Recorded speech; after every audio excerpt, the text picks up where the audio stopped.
We ready? Yes. All right. Good evening, everyone. I'm Robert J. Conti, the 3rd Chief of Police of the Metropolitan Police Department. I want to give you an update on the shooting situation that we had here this evening.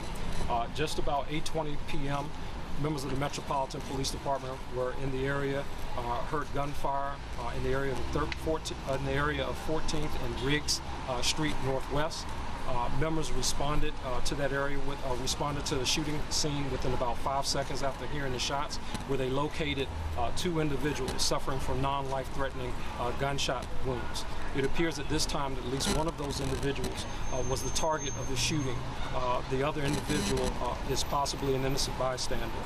Those individuals are recovering right now from an area hospital. They're recovering from their wounds and being treated at area hospitals.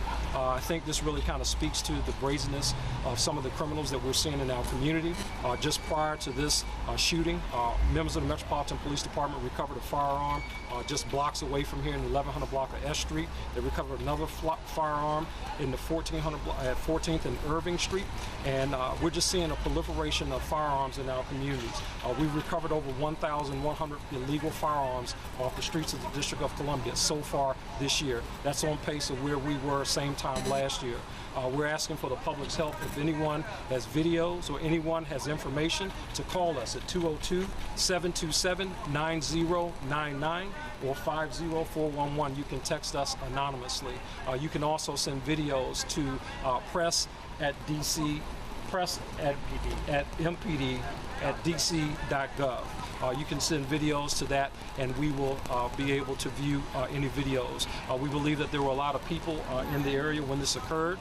We have a video that we will be releasing to the public immediately following this, as well as still images of our suspects and the vehicle that was involved in the shooting.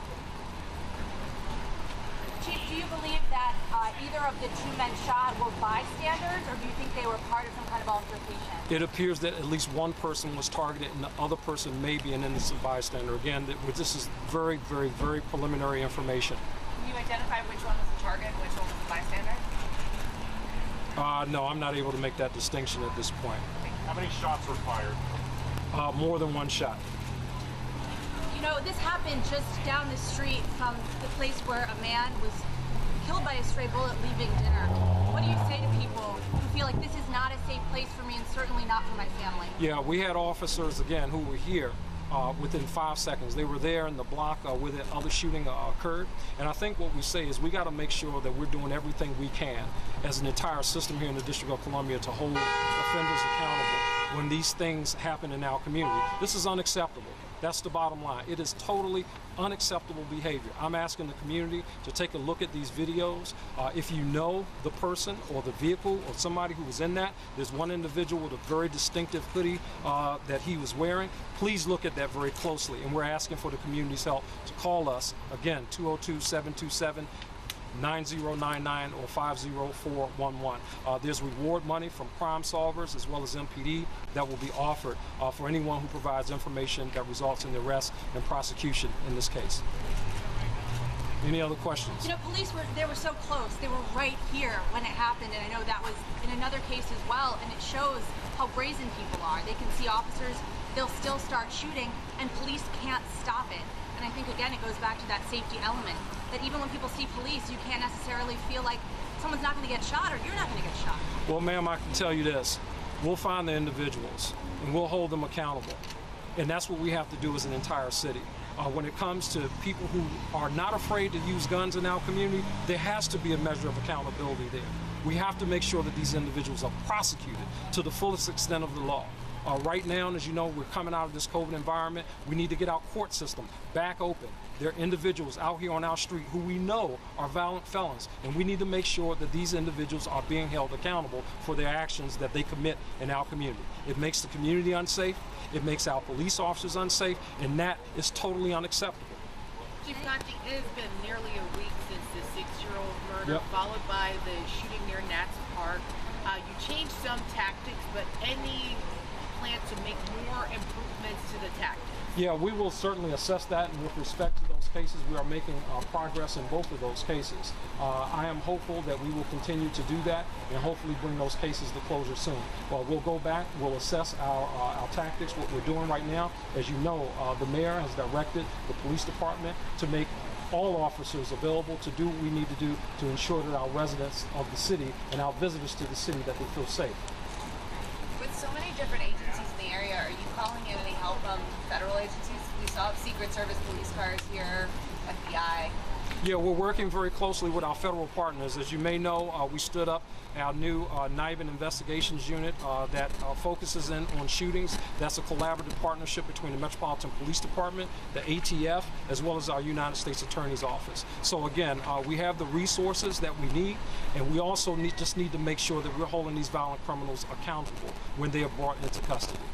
So are you concerned about some of the rhetoric surrounding policing right now and that making it harder for your officers to do their jobs and making it easier for criminals to feel like they can do something like this? Yeah, sure. There's a lot of rhetoric around the issue. I mean, that's a national issue, but we're not going to accept that as an excuse. We're going to go out here, we're going to continue to do our jobs. We have a job to do, and that is to make sure that our communities are safe. And that falls on the shoulders of the Metropolitan Police Department. We have to do our jobs. I'm asking, again, as we go through and we reassess what we're doing, that everyone that's part of our justice system reassess what they're doing. The laws that are being made, the actions that are happening in court, are we all doing what we need to do to ensure that communities are safe? I can assure you that the Metropolitan Police Department, we're making those assessments daily. We're making changes daily. I wonder if everyone else within our system are doing the same. Mayor, what would you say to citizens who are scared and outraged by this violence? Well, I'm outraged. The chief is outraged. And the community should be outraged. And I have to reiterate what the chief has said. And to answer our earlier question, we certainly are working with our federal partners. I think you know that the ATF has committed resources to the district, actually outside the district, to prevent the trafficking of guns in our city.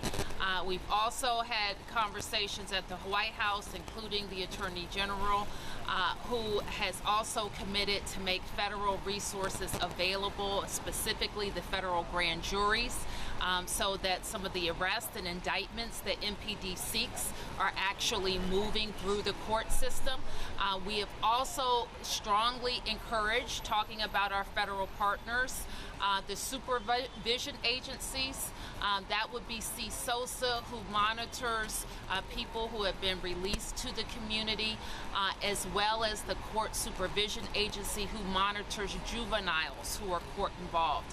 We need all of those agencies, like DC government, to be open in person in administering those services.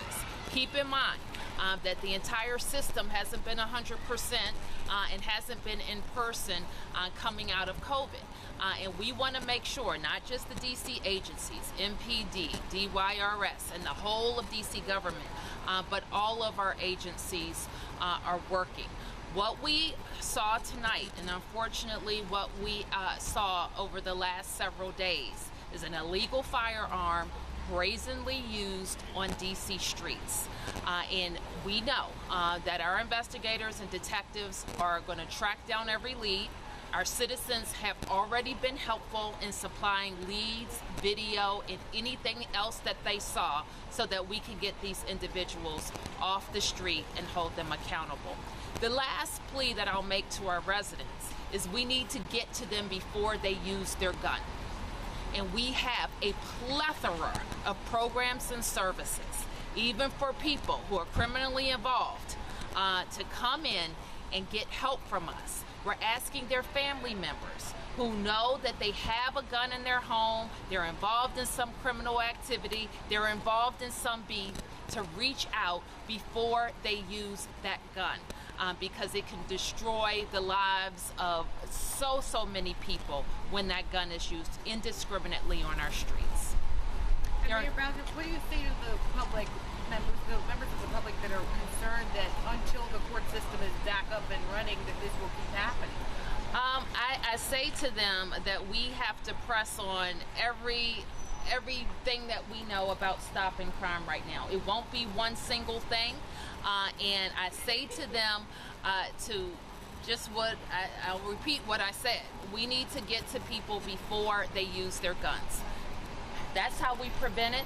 And if we can't prevent it, we're going to make sure that we hold people accountable for this. But I can assure every resident, and not just MPD, but all of DC government will be doing, checking everything that we're doing to make sure that we're addressing it as best and as fast as we can to stop the shooting. Thank you, everybody. Thank you.